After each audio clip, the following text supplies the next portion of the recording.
Everyone, I wanted to give you a time-lapse video of our trailering trip to Beaufort, South Carolina. We trailer our boat from the middle of North Carolina pretty much because we can get anywhere on the coast of North Carolina, South Carolina, and Georgia in about 4.5 hours. It's about the same time pretty much anywhere we want to go along the coast. So trailering works really well for us. We can get away from hurricanes during the season. We can boat in the winter, the spring, summer, fall, get to the coast. We also do a lot of boating on our inland lakes. So it really gives us a lot of flexibility on where we're on the water. We can explore. We've been as far north as Norfolk, Virginia, and as far south as Savannah. So we enjoy just being able to go where we want with the boat and then do some local cruising and overnighting, weekending, even for weeks at a time on the boat.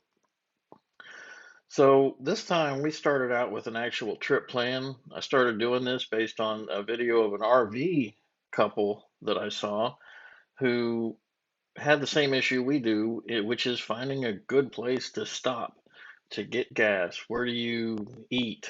Those kind of things. Because one of the challenges going to the coast of North Carolina, any coastal area really, is that as you get closer and closer to that coastal area, the roads get narrower, the gas stations get smaller, the parking lots get smaller, and there's just a lot of flexibility that disappears based on not having local knowledge even of the area and what is available. So we used Google Maps, we used satellite views to figure out the best gas stations, where we could eat, those kind of things, and actually set out with a plan. The plan worked really well. We made pretty good time. There were a few accidents and slowdowns you can see on the time lapse, but uh, all in all, pretty good trip to get to Beaufort. And once we're there in Beaufort, South Carolina, the parking lot is pretty tight for the marina, which is in downtown Beaufort. But we got there, we got us had to wait a few minutes for a space to actually park and do our make ready activities. We've got a checklist of about 50 items that we go through to get the boat ready to put in the water before we even approach the ramp, so that when we're on the ramp, we're only on the ramp for less than 2 minutes. That's my goal. Back it in, get the boat off the trailer, and go park while Lisa holds the boat. So we did that. We got into our slip that was assigned to us right around 5 o'clock, and or just after 5 o'clock, and a relatively peaceful evening, and we were all set to go. So I'll show you the actual layout of the Beaufort area. You're on the Beaufort River. You can see the marina obviously there in the bottom left, and our ramp trip from the ramp to the slip was a relatively short and easy trip. But once we got in there and docked, I of course rinsed the engine because we were going to have it up overnight. And then I got everything set up, got the AC started because we had some really warm temperatures. And then what I really love about Beaufort, South Carolina is from the marina to downtown Beaufort. It's a 5 minute walk, and you can be right in touch with everything. There are a few towns along the way that are like this, but not all of them. And so we really like Beaufort because we can get the boat in the water and have access to our truck. We actually have to store the trailer at a remote lot, but the truck, they give us a parking pass and we can have it there. You guess, of course, you get the beautiful sunrise over the drawbridge. You get beautiful sunsets on the opposite side of the water. And the way the water curves around, it just really sets you up for those type of beautiful scenic shots.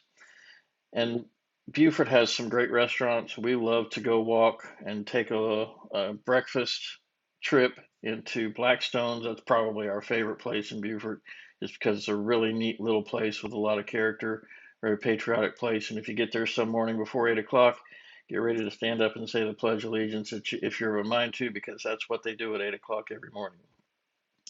So we stayed overnight, actually stayed another day just to enjoy the town and get rested. But the next day we were planning on going to the Thunderbolt, Georgia, which is near Savannah, and woke up to some really heavy fog. And the fog took a while to let up, so we pulled around, got a quick pump out, And then we took off basically at full speed, following the procedures and using our senses and our ears to hear and make a safe passage. The time lapse here is us getting into Thunderbolt from Beaufort, which is a little trip through the rivers. You pass Hilton Head, North Carolina, you pass Parris Island for military marine installation. A lot of Marines have come through Parris Island. And then you come through and you end up at Thunderbolt. And this was the first time we'd gone into Thunderbolt from there. We'd been to Hilton Head before from Beaufort, but not all the way to Thunderbolt, so it was fun for us. And the fog finally let up. We were able to have a quick trip.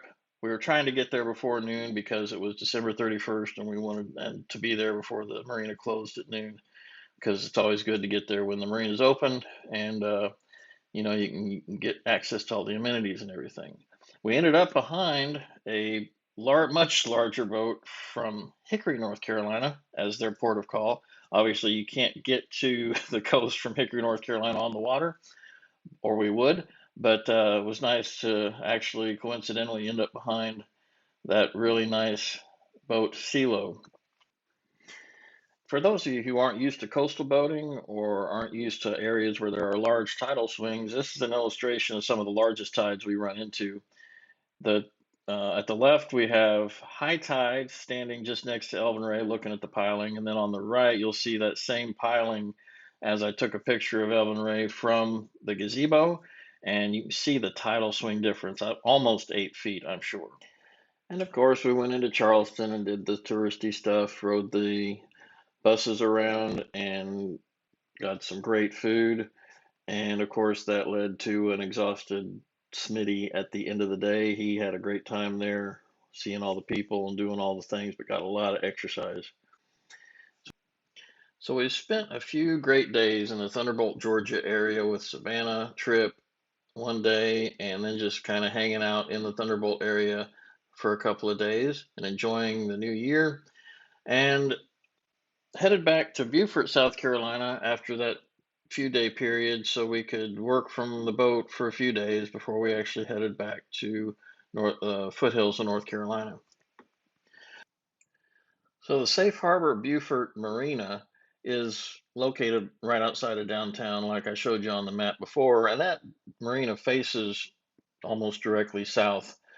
And the currents change because you're on the Beaufort River, but you're also affected by the tide swings of the Atlantic Ocean in this area. So you always want to make sure you understand what the current's doing. And if you can look at the circled or highlighted marker, you can see the way the current is flowing around the marker, and that the current is pretty strong and actually headed from east to west. So I'm going to be docking into the current, and as you approach, there's all kinds of things you have to factor in when you're docking with current and wind.